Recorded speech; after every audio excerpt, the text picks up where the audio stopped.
जिस क्षण कर्ण को अपनी सच्ची पहचान पता चली, उसी क्षण पांडवों की जीत सुनिश्चित हो गई थी। एक ऐसा योद्धा जो श्री कृष्ण जी से भी बलवान था, परंतु उसने महाभारत का युद्ध लड़ने से इनकार कर दिया। एक ऐसा वीर और बलवान योद्धा जिसे शिव जी के 3 अमोघ बाणों का वरदान मिला और जिसने सिर कटवा कर भी पूरे महाभारत का युद्ध देखा। आज की कहानी बहुत ही ज्यादा खास है क्योंकि एक ऐसे युद्ध के बारे में है जिसमें जीवन के सभी भावनात्मक रंग मौजूद हैं। मैं बात कर रहा हूँ महाभारत की। महाभारत को युद्ध तक पहुंचाने और उसमें जीत दिलाने में सबसे बड़ा श्रेय श्री कृष्ण जी को जाता है।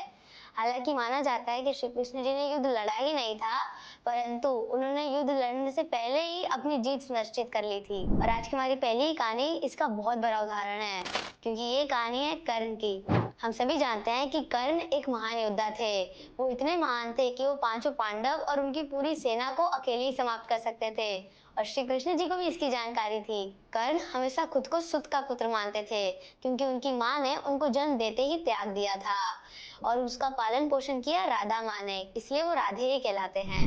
युद्ध के कुछ दिन पहले श्री कृष्ण जी कर्ण को एक शांत जगह पे ले गए और उधर उन्होंने पूछा, कर्ण, क्या तुम जानते हो कि तुम्हारा जन्म किससे हुआ था, यानी कि तुम्हारी जन्मदात्री माँ और पिता कौन है? लेकिन कर्ण ने बोला कि मेरे को जानने में कुछ जिज्ञासा नहीं है, मैं बस ये जानता हूँ कि मैं राधे का पुत्र हूँ और मैं उसी में संतुष्ट हूँ। पर श्री कृष्ण जी ने उन्हें बताया कि वो कुंती के पुत्र हैं, यानी कि जो पांडवों की माँ थी वही कर्ण की भी माँ है। परंतु समाज के डर और विवाह के पहले मातृत्व के कारण ही कुंती ने कर्ण को त्याग दिया था। यह सुनकर कर्ण रोने लगे। उन्होंने श्री कृष्ण जी ने कहा, माधव, मैं कितना अभागा हूँ, मैं सूर्य पुत्र हूँ, मैं कुंती पुत्र हूँ, परंतु फिर भी मैं राधे ही कहलाता हूँ। मैं 5 पांडवों का छठा भाई हूँ। युधिष्ठिर, भीम, अर्जुन, नकुल, सहदेव मेरे अनुज हैं। कर्ण को क्रोध आया और उसने श्री कृष्ण जी से कहा कि वाह माधव, तुम तो युद्ध लड़ने से पहले ही युद्ध जीत गए। अब जब मुझे पता चल गया है तो मैं कैसे अपने अनुज को मार सकता हूँ? रोते हुए कर्ण लौट गया और इसीलिए उसने युद्ध के दौरान कभी भी अपने पांडवों को मारने की कोशिश नहीं की और इस प्रकार श्री कृष्ण जी ने पांडवों की जीत सुनिश्चित कर ली थी। अब हम आगे बढ़ते हैं अपनी दूसरी कहानी की ओर, जो कि बलराम की भूमिका। अब बात करते हैं बलराम की, जो कि श्री कृष्ण जी के बड़े भाई थे और जिन्हें शेषनाग का अवतार माना जाता है, जो हमेशा भगवान विष्णु के साथ रहते हैं। बलराम ताकत में दुर्योधन और श्री कृष्ण जी दोनों से शक्तिशाली थे, पर फिर भी उन्होंने महाभारत के युद्ध में भाग क्यों नहीं लिया? क्योंकि दुर्योधन बलराम के शिष्य थे।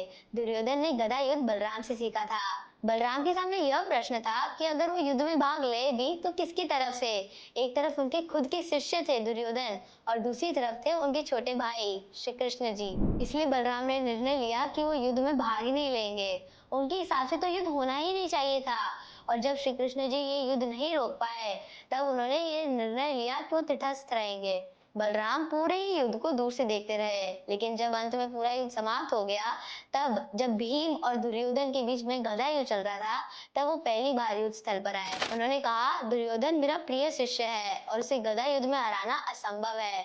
भीम भी अच्छा है पर दुर्योधन से अच्छा गदा युद्ध नहीं कर सकता। हमें याद है कि कैसे गंधारी ने अपनी आंखों की पट्टी खोलकर दुर्योधन के शरीर को अभेद बनाया था, लेकिन श्री कृष्ण जी के कहने पर दुर्योधन ने कमर के नीचे कपड़ा पहन लिया था जहाँ पर गंधारी की दृष्टि नहीं पड़ी। इसीलिए युद्ध के नियमों के विरुद्ध श्री कृष्ण जी ने संकेत किया कि भीम, कमर के नीचे वार करो। इस तरह बलराम ने युद्ध में हिस्सा तो नहीं लिया, पर जो गदा युद्ध उन्होंने दुर्योधन को सिखाई थी, इसकी वजह से दुर्योधन में आत्मविश्वास और कहीं ना कहीं थोड़ा बहुत अहंकार आया कि वो पांडवों को हरा सकता है। अब हम आगे बढ़ते हैं अपनी आखिरी और सबसे रोमांचक कहानी की ओर, जो कि है घटोत्कच और बार्बरीक की कहानी। घटोत्कच जब युद्ध में आते थे तब अपने विशाल शरीर के कारण वो आधी सेना को कुचल देते थे। घटोत्कच के पुत्र बार्बरीक थे, जिनको आज हम खाटू श्याम नाम से जानते हैं। बार्बरीक भीम के पोते थे और महाभारत के सबसे शक्तिशाली योद्धा।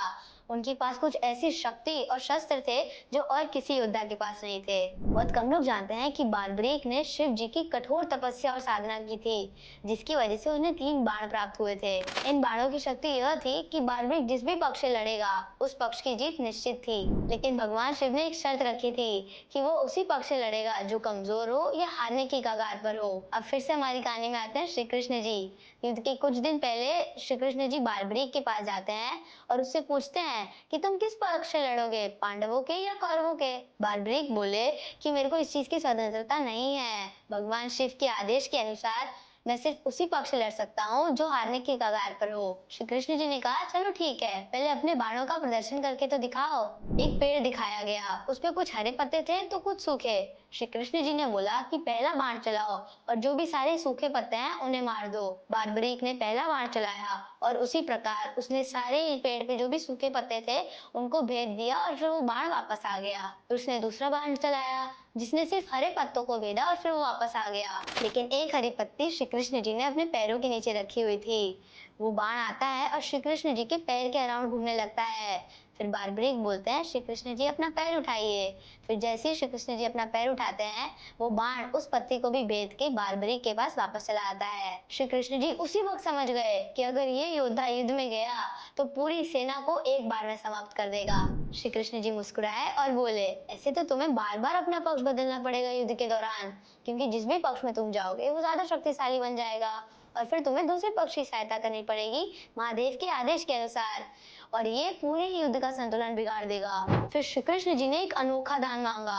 श्री कृष्ण जी बोलते हैं, क्या तुम अपने सिर का दान कर सकते हो ताकि इस युद्ध का कोई निष्पक्ष फैसला कर सके। बारबरीक भी मुस्कुराए और फिर बोले कि अगर यही मेरे प्रभु की इच्छा है तो मेरा सिर भी समर्पित है। उन्होंने बिना कोई सवाल पूछे अपना सिर श्री कृष्ण जी को सौंप दिया और फिर श्री कृष्ण जी ने प्रेम और आदर पूर्वक उस सिर को जाके एक ऊंचे पर्वत पर रख दिया, जहाँ से फिर बारबरीक ने पूरे महाभारत के युद्ध को देखा एक साक्षी की तरह। युद्ध समाप्त होते ही श्री कृष्ण जी ने पांडवों को बोला कि अब बारबरीक का आशीर्वाद लेने जाओ, क्योंकि उनकी वजह से ही अगर वो इस युद्ध में शामिल होते तो आपकी हार निश्चित थी। फिर सारे ही पांडव श्री कृष्ण जी के साथ बारबरीक के पास पहुंचे। फिर पांडवों ने ये भी सवाल किया कि आपके हिसाब से हम सब में से सबसे ज्यादा अच्छा युद्ध किसने लड़ा। सब लोग चाह रहे थे कि बारबरीक जी उनका नाम लें, बट फिर बारबरीक कहते हैं कि ना अर्जुन ने, ना युधिष्ठिर ने, ना ही नकुल ने, बल्कि सबसे अच्छा युद्ध लड़ा श्री कृष्ण जी ने। विजय उन्हीं के कारण संभव हुई है। फिर श्री कृष्ण जी बारबरीक से प्रसन्न होकर उन्हें ये वरदान देते हैं, तुम्हारा त्याग अमर रहेगा और कलयुग में तुम्हें लोग श्याम के नाम से जानेंगे।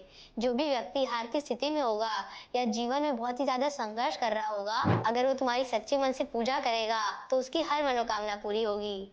और आज हम उसी बारबरीक को खाटू श्याम जी के नाम से पूजते हैं। अगर आपको यह कहानी हार्ट टचिंग लगी तो कमेंट करके जरूर बताएं, और साथ ही साथ आपको किस कहानी ने ज्यादा प्रभावित किया, कर्ण की बातों ने या बलराम की तटस्थता ने। अगर आप चाहते हैं कि ऐसे ज्ञान भरे और महाभारत के असली फैक्ट्स आपके दोस्तों और फैमिली तक भी पहुंचे तो इस वीडियो को व्हाट्सएप या इंस्टा पर सबके साथ जरूर शेयर करें। और अगर आप नए हो इस चैनल पे तो सब्सक्राइब करना मत भूलना, क्योंकि मैं हर हफ्ते ऐसी स्पिरिचुअल और अनटोल्ड स्टोरीज लेकर आता हूँ।